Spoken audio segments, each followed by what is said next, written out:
Perfect. Hi, everybody. I'm Yasmin Kaloglu. I'm a design principal at SOM, and I lead also many of our sustainability research initiatives, as well as some of our corporate ESG, I guess, environmental aspects and initiatives as well. But today, I'm here to talk about Urban Sequoia, and Urban Sequoia is actually an idea that we developed for COP27 last year and was presented and launched there. And I think this whole idea came from, and I won't give a long talk about this, but this idea that we are, as part of the built environment, as part of the building industry, our emissions, carbon emissions, are significant. So if you look at just the cities, it's about 70% of overall global emissions. If you look at just built environment, it's about buildings, it's about 40% of the global carbon emissions.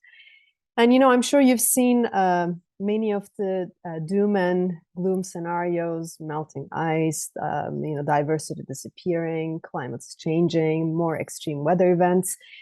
And, at some point, I think these doom and gloom presentations and ideas got to a point where we started asking ourselves, look, yes, we understand the problem, but actually, can we think of a solution in the built environment? Maybe that considers that goes beyond net zero and actually try to sequester carbon, more carbon than it emits by using different technologies and intelligent, efficient design. So we asked ourselves, we are many of us probably are trying to get to net zero. And we asked ourselves, is net zero architecture good enough?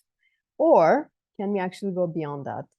So the provocation for us was, what if each building can act like a tree? Is there a way that, the way nature as a fantastic microorganism and as an ecosystem, can we create a building that acts similarly? And can this building absorb carbon from the atmosphere was our provocation here. And the idea was, what if we talk about buildings in the future, not as part of the climate challenge, climate crisis, but as part of the climate solutions. So we try to basically we try to design a building that could address this issue and become a solution. So in this equation, we talked about, we designed the buildings as a living organism. And that came with three fundamental parts in this equation. The first one is, can we reduce carbon and energy use as much as possible by optimization of designs and making sure that our designs actually minimize quantities. Two is maximizing carbon sequestration in the building, and this could come in the forms of new material technologies or technological advancements such as direct air capture, etc. And finally, we also asked ourselves, what if we can extend the building lifespan? And many of you might know, today, most of our buildings are designed for 50, 60 years, depending on their locations. And we were suggesting, well, today we have the technology, the means, and the knowledge to actually design way beyond that. So, and that means that if we extend the lifespan of building, they're used for longer, and they can also adapt to future changes in the built environment too. So to get there, we looked what used to be outside of our industry, although it's coming into our industry very quickly. We looked at three groups of materials, technologies, systems, and first, biomaterials. So these are the type of new generation of materials, such as, bioconcrete, for example, or materials that are based on renewable materials, such as timber, but they're composite materials that are even providing stronger systems. Then we looked at nature-based solutions. So these are solutions that are potentially using, for example, microalgae that could sequester carbon, absorb carbon as part of the production. And then we also looked at some new technologies, such as direct air capture technologies, CDRs, that could literally physically remove carbon from the atmosphere as part of the building systems. And what was striking here is today, the way we build buildings, design and build buildings, is we build them actually in separate parts. So first we build a structure, then we add the enclosure, then we add the MEP systems, then we add the interiors. And these are not only additive in their physical presence, but they're also additive in their carbon too. So the more we add, the more carbon also we are emitting here. And there's some sort of a redundancy there.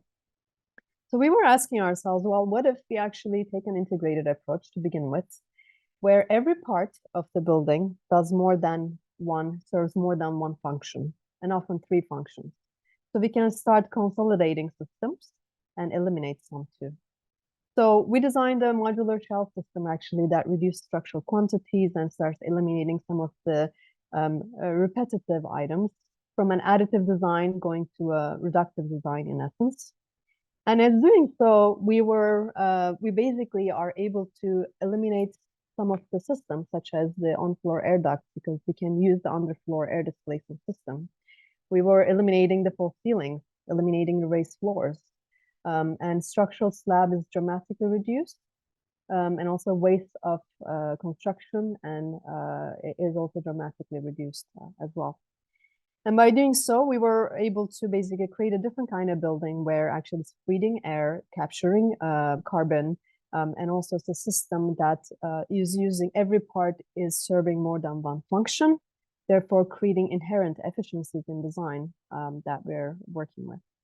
So as part of this, we looked at a modular prefabricated system that uses some of the technologies that we know exist today in concrete, for example, such as mineralized aggregates, carbon cure, fly ash, and also using not stainless steel reinforcement, but looking at lower carbon alternatives such as basalt, for example. And then we looked at biogenic materials such as hempcrete, timber, and bioconcrete for some of the internal partitions and softer elements that exist in the project. And then we looked at how do we then complement these to actually generate further. Can we use, of course, PV panels, but also technologies such as solar glass, for example, that have higher visibility, but also higher efficiency if done well as well. And then finally, we looked at carbon capturing in the building too. Can we actually use the stack effect, the natural stack effect of the building that we would often try to eliminate, we would often try to avoid? Can we actually use that to our advantage here and use it as actually element that helps us capture carbon from the air that moves through the core of the building by using the direct air capture technology here.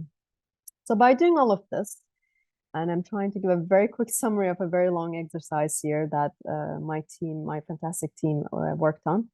We basically looked at okay, so how much can we absorb, and did our provocation turn out actually? We were trying to absorb more carbon than we would emit. So in this kind of approach, basically, we can actually over 5 years, we can go to 105% absorption. And then over 100 years, the expanded lifespan that we were just talking about, we can go up to 340% with using some of these technologies, materials, and system that we talked about. So this was a very revealing moment. And then my team and I, we actually looked at each other when we did this. And we literally asked ourselves, wait, why are we doing this already? And there was a moment where kind of everybody smiled and that there was hope actually that our buildings can become part of the solution to climate crisis. And I'm going to stop share for a second. I'm going to need to share it again, the sound. So I'll just finish the presentation by showing a video that summarizes some of the quick explanations that I tried to give you here. Hopefully you'll be able to see and hear the sound now. What if our buildings were more like trees? Last year, SOM posed this provocation as a concept for Urban Sequoia, a building that absorbs carbon. And for the past year, we've been developing this concept beyond a building into a holistic design approach. We asked ourselves, how low can we go in emitting carbon in construction? How high can we go in carbon sequestration? And how long can we go in extending the typical building's lifespan? Tall buildings are one of the largest and most ubiquitous building types in our cities today. They are also additive by design, starting with the structure, then adding multiple materials and systems, which increases embodied carbon and lowers efficiency. We need to transform the tall building into a tool to heal the environment. By reducing the mass of our structural shell, inverting and consolidating systems, and using revolutionary building materials, we achieve a radical reduction of carbon and waste. We also generate clean energy on the facade by using technology such as solar glass and photovoltaics.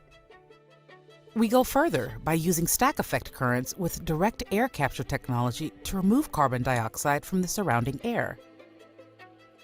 Lastly, we extend the building's lifespan from 60 to over 100 years by making the design more timeless and flexible so that it can adapt into the future. SOM's new approach removes 100% of a building's carbon emissions within 5 years and continues to absorb over 300% of carbon throughout the life of the building. This approach can also be applied to many different building scales and styles, so multiple structures work together to lower the impact of our cities on the environment. Urban Sequoia reconsiders every aspect of design and construction, from building materials to structural design to mechanical systems. It's no longer a vision of the future. It is a holistic approach that turns concept into reality.